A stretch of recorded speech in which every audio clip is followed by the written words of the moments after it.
Hola, nosotras somos estudiantes de la Facultad de Odontología del Grupo 1001 y hoy les vamos a estar hablando sobre inflasoma. Bueno, la inflamación es una respuesta biológica rápida del sistema inmune en tejidos vasculares, dirigida a eliminar los estímulos que pueden provocar daño y a iniciar la curación y reparación. El término inflasoma fue acuñado por Scott y colaboradores en el año 2002 para definir la plataforma de activación de la caspasa-1, que es característica de la inmunidad innata y que representa la reacción coordinada de respuesta dirigida a eliminar microorganismos patógenos y evitar daño tisular estéril. ¿Qué es? Bueno, es un complejo multiproteico de alto peso molecular, ubicado en el citosol de las células inmunitarias estimuladas, que actúan como sensores y son mediadores del desarrollo de la inflamación. Los inflasomas hacen parte de los componentes de inmunidad innata, la cual no solo constituye la primera línea de defensa, sino que también promueve el desarrollo de la respuesta inmune adaptativa. La activación de la respuesta innata involucra una variedad de componentes celulares y solubles que reconocen diferentes patógenos y ejercen funciones efectoras ante ellos. La capacidad de reconocimiento que tiene la inmunidad innata es dada por una serie de proteínas conocidas como receptores de reconocimiento de patrones o PRR, que son receptores que reconocen patógenos. Dependiendo de su ubicación, homología estructural y función, los PRR se clasifican según su expresión en membranas celulares, o sea, en membranas plasmáticas o membranas endosomales o el citosol o solubles, como PGR es un ejemplo. Tiene tres componentes principales que son: número 1, molécula sensora, como la NLR y ALR. 2, molécula efectora, como la caspasa-1, y molécula adaptativa, que es la proteína asociada a la apoptosis con un CART. Bueno, ¿cómo se activa la inflasoma? Comienza a activarse la caspasa-1, pero puede activarla. Se ocurre un sistema de dos señales desencadenantes luego de la injura celular, entendiendo como injuria a cualquier agente, condición o situación que provoque daño a las células. La señal 1 es medida por la estimulación de los receptores tipo TOL o TLRS por sus siglas en inglés, que reconocen características presentantes en la superficie de patógenos o que son liberados por tejidos necróticos. Estas moléculas, que se interpretan como señales de peligro, forman parte de un grupo denominado patrones moleculares asociados a daño PMAD, integrado por los patrones moleculares asociados a microorganismos, y las alarminas, que son proteínas intracelulares liberados por células necróticas. Y la señal 2, que se da por la activación del receptor porinérgico P2X7 por la unión de su ligado, el ATP. Esto es así ya que las células que se encuentran bajo condiciones de estrés secretan ATP al espacio pericelular. Tras la activación de dicho receptor, se produce una disminución del flujo de potasio a la célula y una despolarización de la membrana, un hinchamiento de la célula y la disgregación del citoesqueleto. La disminución del potasio intracelular es crucial para la activación de la caspasa-1.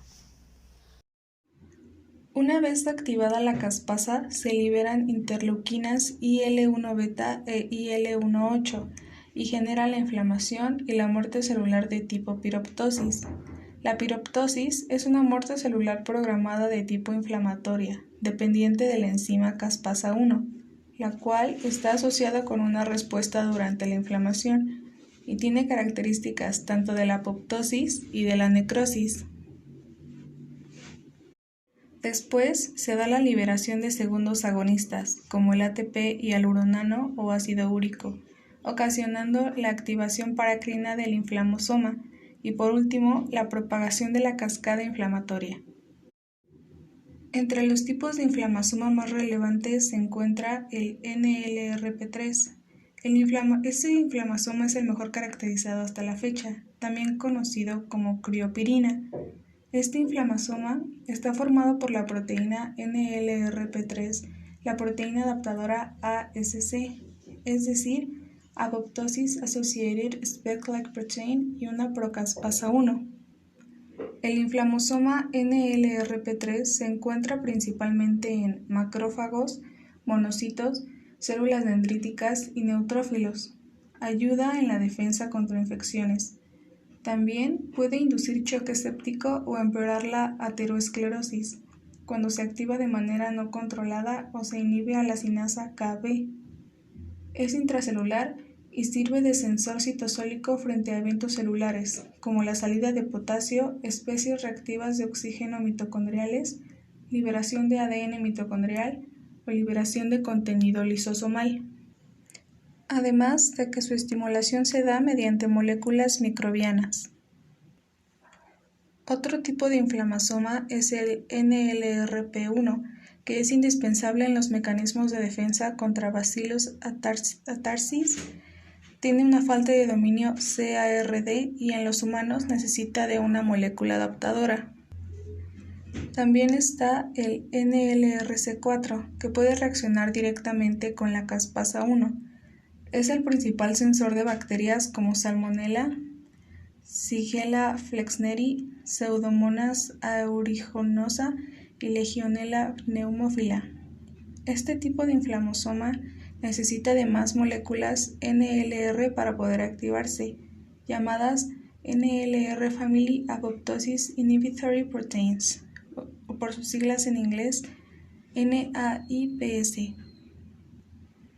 También se encuentra el AIM2, que es crucial contra la defensa de un virus de DNA y citomegalovirus en ratón y bacterias como Francisella tularensis o Listeria monocytogenes en macrófagos. Está asociado, cuando no funciona correctamente, a enfermedades inflamatorias crónicas, además de que recluta ASC mediante su dominio PID. Por otro lado, también existen los inflamosomas no canónicos. Este tipo de inflamosomas, en lugar de activar la caspasa 1, activan la caspasa 11 en ratón. Esta caspasa es activada por LPS intracelular y por bacterias Gram negativas. Esto puede ser debido a que la caspasa 11 reconoce el lípido A acetilado del LPS, componente de la membrana de bacterias Gram negativas. Aunque no activa directamente la secreción de IL-1 beta, puede inducir directamente la misma. Papel del inflamasoma en múltiples patologías. Los inflamasomas han sido reconocidos por su papel crucial en la defensa del huésped contra los patógenos. Sin embargo, la activación descontrolada del inflamasoma está vinculada al desarrollo de cáncer, enfermedades autoinmunitarias, metabólicas y neurodegenerativas. Por lo tanto, el estricto control del ensamblaje y señalización del inflamasoma es crucial para permitir que el sistema inmunitario inicie respuestas antimicrobianas e inflamatorias adecuadas. Enfermedad neurodegenerativa heredada GM1. La activación del inflamasoma puede ser utilizado como un objetivo terapéutico potencial en el trastorno GM1. Obesidad. Se produce una inflamación crónica en ausencia de infección o de un proceso autoinmune. La activación de la caspasa 1 y la posterior activación de la IL-1 beta y la secreción de IL-18, lo cual conlleva al desarrollo de inflamación y efectos descendentes de la señalización de la insulina. Relevancia clínica de los inflamasomas. Se puede decir que la activación del inflamasoma NLRP3 se relaciona con alteraciones en la concentración intracelular de potasio, la presencia del virus de la influenza, la bacteria Neisseria gonorrhea, las partículas contaminantes ambientales, los cristales de colesterol o los cristales de uratos, los asbestos, la progresión en la esclerosis múltiple, la encefalomielitis autoinmune, la enfermedad de Alzheimer, la colitis ulcerativa crónica inespecífica, la enfermedad de Crohn, el síndrome de fiebre periódica asociada a clopidogrel y muchos síndromes clínicos más. Mutaciones en los genes de NLRP3 también se asocian con el desarrollo de enfermedades autoinmunes y autoinflamatorias. Entre estas últimas sobresale el síndrome autoinflamatorio familiar frío o síndrome neurocutáneo infantil crónico. Inflamasoma y SARS-CoV-2. El inflamasoma NLRP3 es uno de los mejor caracterizados y más ampliamente estudiados hasta el momento. Su activación ha sido implicada en múltiples enfermedades tales como hipertensión, enfermedad pulmonar obstructiva crónica, diabetes tipo 2 y enfermedad cardiovascular, así como también en enfermedades virales. El coronavirus, relacionado con el síndrome respiratorio agudo severo, SARS-CoV-2, posee al menos 3 proteínas que activan el inflamasoma NLRP3. Enfermedades asociadas a inflamasoma. La activación continua del inflamasoma puede ser tanto causa como consecuencia de diversas enfermedades.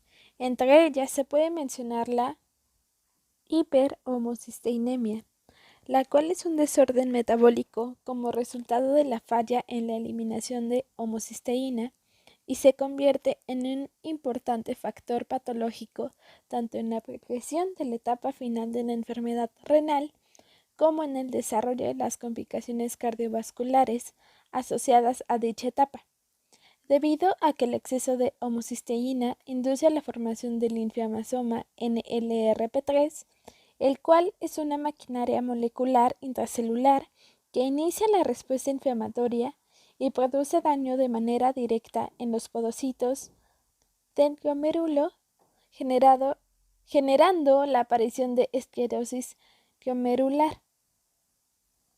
El inflamasoma NLRP3 también se encuentra relacionado con la diabetes tipo 2 y numerosos estudios han indicado que las células hematopoyéticas de los pacientes con diabetes tipo 2 tienen alterado el potencial redox y el exceso oxidativo, por lo que la concentración del arroz se encuentra aumentada y se activa el inflamasoma.